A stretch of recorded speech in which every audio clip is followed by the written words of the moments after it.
주간 첫날 마리아 막달레나는 시몬 베드로와 예수님께서 사랑하신 다른 제자에게 달려가서 말하였다. 누가 주님을 무덤에서 꺼내갔습니다. 어디에 모셨는지 모르겠습니다.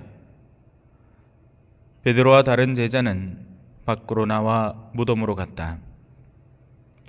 두 사람이 함께 달렸는데 다른 제자가 베드로보다 빨리 달려 무덤에 먼저 다다랐다. 그는 몸을 굽혀 아마포가 놓여 있는 것을 보기는 하였지만 안으로 들어가지는 않았다. 시몬 베드로가 뒤따라와서 무덤으로 들어가 아마포가 놓여 있는 것을 보았다. 예수님의 얼굴을 쌌던 수건은 아마포와 함께 놓여 있지 않고 따로 한 곳에 개켜져 있었다. 그제야 무덤에 먼저 다다른 다른 제자도 들어갔다. 그리고 보고 믿었다. 주님의 말씀입니다.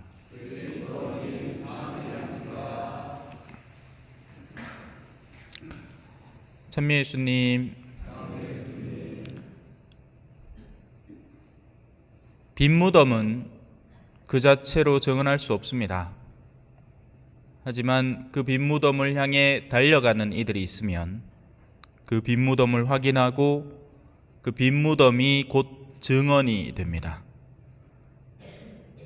이 꽃은 말을 못합니다. 하지만 누군가가 이 꽃을 대변해서 이 붉은색의 이유를 설명을 하고 초록색을 설명을 하고 이 꽃이 왜 근본적으로 여기 독서되어 있는지를 설명을 하면 이 꽃은 증언이 됩니다. 여러분들의 내면 속에는 수많은 증언들이 흐르고 있습니다.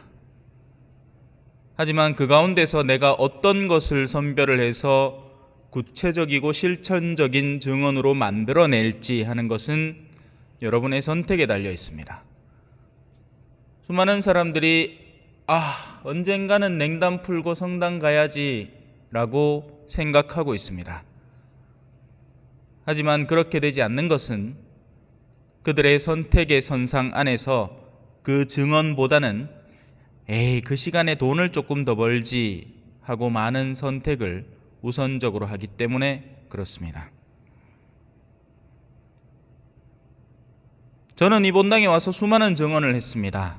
하지만 그 모든 증언을 다 차치하고서라도 절대로 여러분이 부정할 수 없는 증언 하나는 제가 매 미사 강론 때마다 열과 성을 다해서 그날의 독서와 복음을 여러분에게 전해주려고 애썼다는 것이 분명한 진리입니다. 다른 건 다 욕할 수도 있고 아이고 저 신부 와저라노 모자란다 못 미친다 마음에 안 든다 할 수 있지만 절대로 부정할 수 없는 사실 하나는 제가 끊임없이 예수 그리스도를 여러분에게 전해왔다는 분명한 사실입니다. 바로 그 내용이 담겨있는 것이 오늘 일독서입니다.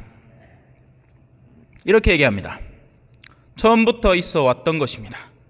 우리가 들은 것이고 본 것이고 살펴보고 심지어 만지기까지 한 것입니다. 그것이 뭐냐? 이 생명의 말씀입니다. 이 말씀은 그 안에 생명을 내포하고 있어서 그 말씀을 구체화하고 실천하고 내가 받아들여 내 몫으로 삼으면 원래는 나에게 존재하지 않는, 나에게 있어야 기껏하는 이런 한 풀기 풀과 같은 생명, 그뿐인 생명 안에 영원을 살아가는 생명을 선물해 줄 수 있는 증언이 우리가 만질 수 있도록 우리에게 가까이 다가왔습니다. 그분이 바로 임마누엘 하느님이시고 예수 그리스도이십니다. 그래서 우리는 그 생명을 그냥 추상해서 증언하는 게 아닙니다. 그들은 본 것을 증언하는 겁니다. 그렇기에 그들의 증언은 힘이 있습니다. 사람은 상상해서 얘기를 할 수 있거든요. 하지만 그 상상의 이야기는 실제와 맞닥뜨릴 때 무산되게 됩니다. 우리가 다른 누군가가 아니라 바로 우리가 그 생명을 증언해야 하는 겁니다. 저는 제 삶의 범주가 여러분이기 때문에 여러분에게 그 소명을 다해서 증언을 합니다. 신부님이라고 다 똑같이 증언하는 게 아닙니다. 그죠? 어떤 신부님은 평일미사 강론 그냥 퉁치고 넘어갑니다. 그런 신부님들이 부지기수입니다. 사실 그게 아마 그냥 인터넷에서 어디 긁은 글들, 아니면 3년치 강론집 미리 만들어 놓고 그 중에 한 장 뽑아가지고 매 똑같은 강론만 하는 겁니다. 살아있는 증언이 아닌 거죠. 이미 3년 전에 죽어버린 증언인 겁니다. 그것을 쓸 당시에는 그 말씀이 생동감이 있고 살아있을지 몰라도 시간이 흐른 것을 다시 꺼내와서 하는 것은 의미 없는 짓이죠. 그 생명이 우리에게 나타나신 겁니다. 지금 우리에게도 다가와 있습니다. 왜? 제가 그 생명에 대한 말씀을 제 안에 녹여서 여러분에게 증언하려고 작정을 했고, 그리고 실제로 그 증언을 여러분 앞에 꺼내놓고 있기 때문에 그 말씀은 지금 여러분 앞에 살아있는 것이고, 여러분이 원하면 다가와서 저를 만질 수도 있는 겁니다. 저는 예수님은 아니지만 예수님의 대리인으로서 그 역할을 충실히 하고 있을 때 예수님과 같은 역할을 하기 때문입니다. 살아있는 생명의 말씀, 만질 수 있고 볼 수 있고 여러분이 들을 수 있는 귀에 갖다 꽂히는 생명의 말씀으로 생활해 내기 때문에 그렇습니다. 믿거나 말거나 말이죠. 하지만 원래 교회는 그렇게 얘기합니다. 사제의 인격을 통해서 미사는 재현되는 겁니다. 재현이 아니에요. 왜 뉴스 같은 거 보면 옛날 범죄 현장을 재현한다 하잖아요. 그건 다시 연기를 하는 겁니다. 다른 인물들과 다른 상황과 다른 장소에서 연기를 하는 거죠. 하지만 재현이라고 표현하는 이 미사 안에서 거행되는 기념제는 예수님의 그 십자가의 제사가 여기서 실현되는 겁니다. 어디서 연기를 보고 있는 게 아니라고요. 여러분은 지금 그 제사에 참여하고 성만찬에 참여하고 그분께서 지금 너희는 모두 이것을 받아 먹어라 하는 사제의 선언을 통해서 여러분에게 직접 다가오는 예수님의 몸으로 먹고 마실 수 있는 예수님을 체험하는 겁니다. 물론 믿거나 말거나, 그죠? 안 믿으면 다 소용없거든. 이게 다 안 믿으면 다 소용없는 겁니다. 우리 왜 이제 성시간 때도 나중에 하게 되겠지만 토마스 아퀴나스의 성체 찬가를 들어보면 그 성체라는 것이 얼마나 대단한 것인지 감각할 수 있습니다. 하지만 안 믿으면, 그죠? 이건 믿음의 양식이니까. 이 천사의 양식이고 이스라엘 백성에게 힘이 되었던 은총의 양식은 믿지 않으면 아무 역할을 하지 못합니다. 우린 돈을 믿으니까 돈이 가치롭게 보이고 돈을 어떻게든 조금이라도 한 장이라도 더 이득을, 손해를 보지 않으려고 이득을 보기 위해서 난리북새통을 치지 않습니까? 왜? 그 돈이 우리를 살려줄 거라 믿으니까. 그런데 이번에 이제 지금 우리 원화 가치가 엄청 떨어지고 있는 거 아시죠? 네. 참, 제가 돕는 곳은 달러가 쓰이니까 저는 그게 확 느껴집니다. 전에는 이만큼 보낼 수 있었던 걸 지금 그게 확 떨어지니까 똑같은, 한국에서 받는 건 똑같은데 줄 수 있는 건 한도가 있는 거죠.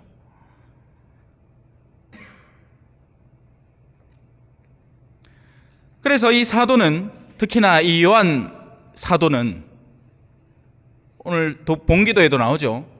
그냥 우리가 표면적인 예수 그리스도의 사건을 다룰 수 있습니다. 예수님이 언제 어디서 태어났고 뭔가를 했고 누구를 치유했고, 하지만 요한복음은 그 안에서 심도를 파고드는 겁니다.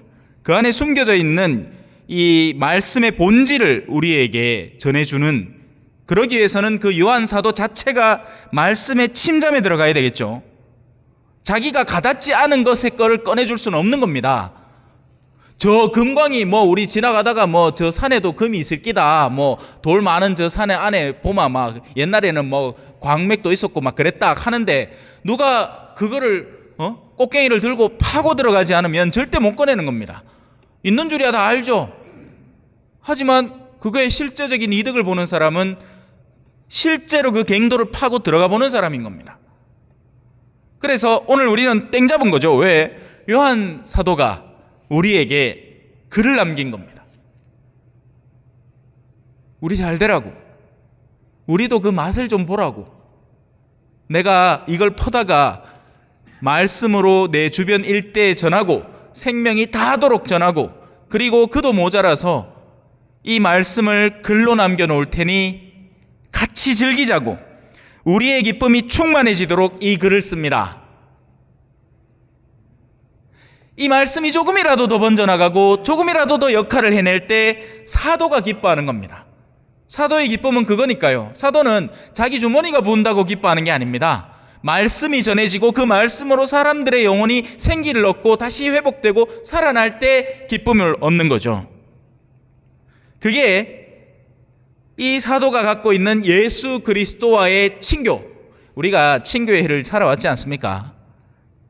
친교하면 어떤 게 떠올라요? 그냥 막 갔다 맥주 쫙 사놓고는 막 부어라 마시라 우리가 남이가 하면 친교입니까? 그런 인간들 절대 친교 못합니다. 항상 그 중에서 뒤통수 치는 인간들이 있어요. 진짜 친교는 뭔지 아세요? 내면의 목적지가 똑같아서 멀리 있던 가까이 있던 아무 상관없이 어디에 있건 똑같은 내면의 상태를 자기가 머무는 자리에서 충실히 수행해내는 사람이 진짜 백이 친교 안에 머물러 있는 겁니다. 그 사람은 안 만나도 되고 만나도 돼요. 만나면 더 좋지. 만나면 시너지 효과가 엄청 불어납니다. 왜? 내면의 뜻이 같은 걸 아니까 내가 너를 알고 너가 나를 아는 겁니다. 그러니 같은 목적을 향해서 열정적으로 달려가는 진정한 의미의 친교를 획득하는 거죠.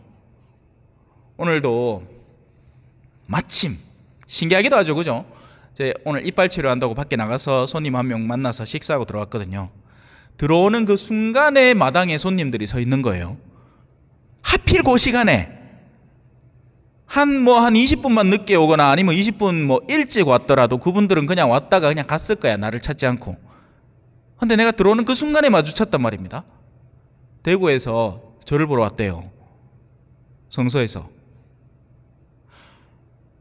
여러분 귀찮으면요 방에서 나가지도 않습니다. 안 그래요? 귀찮으면 손가락 하나 까딱하네. 남편들이 있으니까 우리 자매님들 밥이라도 차리지, 자매님들 혼자 집에 놔두잖아요. 그냥 밥에 그냥 물 말아 먹고 차 봅니다. 김치 하나, 요즘 김장김치 하나 얹어가. 의지가 내면에 존재할 때, 동기가 존재할 때 움직이는 거죠. 사람은 그런 겁니다. 사람은 그런 거예요. 바로 그게 친교인 겁니다. 여러분도 우리와 친교를 나누게 하려는 것입니다. 그런데 여기서 재밌는 게 있죠. 우리가 갖고 있는 친교는, 여러분이 만약에 우리하고 그렇게 진정으로 내면이 일치되어서 같은 목적으로 일하는 사람이면 친교를 형성하게 될 텐데, 그냥 같은 곳에 살고 같은 자리에서 밥 먹고 이게 친교가 아니라 정말 내면의 목적지가 같은 사람으로서 친교를 이루면 우리하고 그렇게 하나로 정말 친하다라고 할 수 있는 사람들이 될 텐데, 우리의 친교는 아버지하고 또 그 아드님이신 예수 그리스도하고 이미 연결되어 있는 친교기 땜시롱, 우리하고 친교를 잘 맺으면 여러분은 하느님과의 친교에 직접적으로 연결되는 겁니다. 이거 전기 배우는 분들이라면 아시겠지만, 그죠?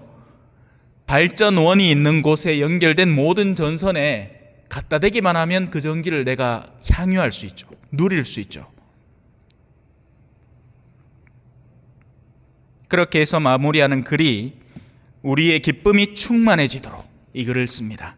그러니 여러분들이 어느 시대 언제가 될지는 모르겠으나 제가 남겨놓은 이 서간 요한 1서를 읽는 순간에 좀 더 침잠에 들어가서 그 말의 의미를 올곧게 이해하고 깨달아서 우리의 친교와 하나 되는 일치를 이루고 우리와 하나 됨과 동시에 하느님과 그분의 외아들 예수 그리스도 또 그 두 분에게서 바라는 성령과 완전히 하나 되어 하늘나라의 기쁨을 이미 앞당겨서 누렸으면 좋겠습니다. 그러면서 오늘 화답송에 의인들아 주님 안에서 기뻐하여라 라고 얘기를 하는 겁니다. 왜? 그렇게 사는 사람은 기쁘거든요. 진짜 기쁘거든요. 내 영혼이 주를 찬송하며 나를 구하신 하느님 아버지께 내 마음 기뻐 뛰노나니.